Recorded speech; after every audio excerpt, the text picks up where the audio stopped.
Bukod sa napakayamang kasaysayan ng bayan ng Paumbong, hitik rin ito sa kulturang minsang namayani sa buong munisipalidad.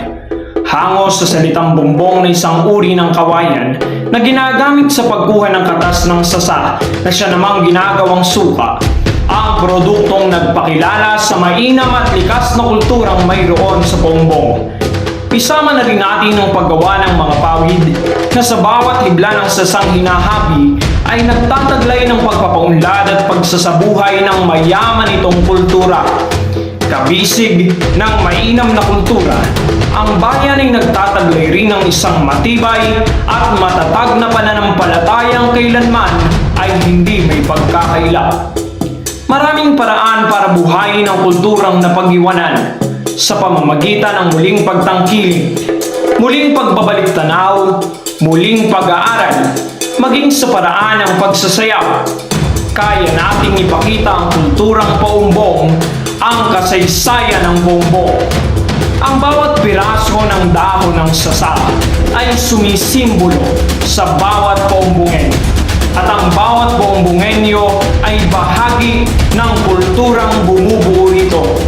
Ito ang ating tanging pamana, ang tanging pamana ng bayang Paumbong.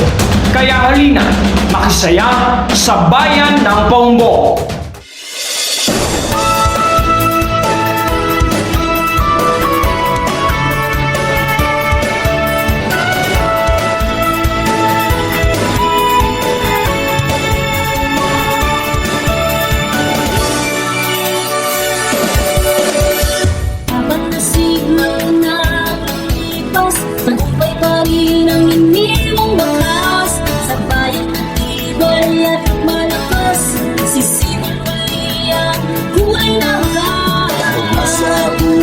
Sa dalay pag-asa sa kinsag ng bayang sinisinta ang maasim na suka tapat sa bansa kung isinong biyaya ay di makalasa. Buksan mo ang bintana, Paumbongenyo, ikaw ay kasama sa pagbabago. Mamamayang may tiyaga at respeto, hindi pagkataong disiplinado, kasaysayang maniwala ay madarama. Saan mang sulok ng munisipalidad, tayong kakaiba dekalidad.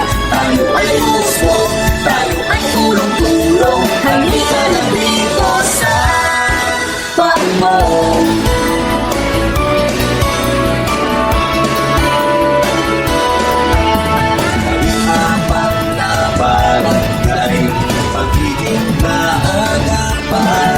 Sa istoryang makapangyarihan, maghahari ang kagularan.